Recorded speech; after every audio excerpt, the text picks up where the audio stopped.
Wanna know how to generate random numbers in Java? Well, no worries. In this video, I'm going to show you an easy step-by-step guide on how you can do it. It's super simple, so let's get right into it.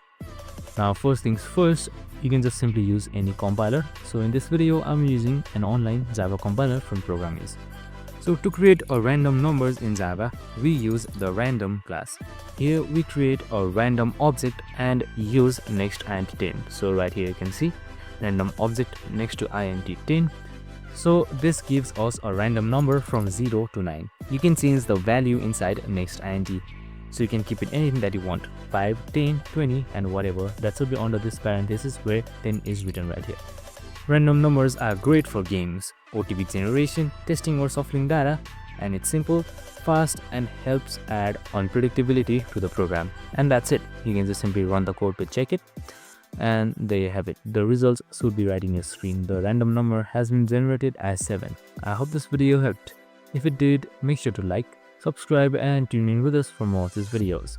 See you in the next one.